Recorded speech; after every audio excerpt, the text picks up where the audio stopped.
Anang Hermansyah marah saat Ashanty hampir dipeluk pria bule, terkuak karena hal ini.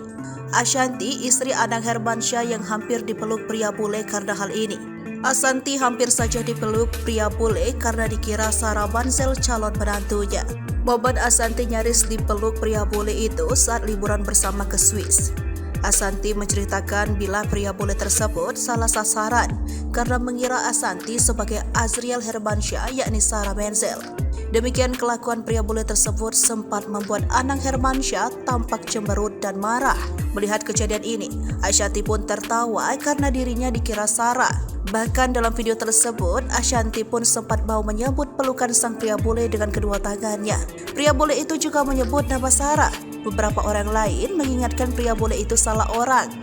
Kemudian barulah Sarah muncul dari belakang yang langsung dipeluk oleh pria bule tersebut.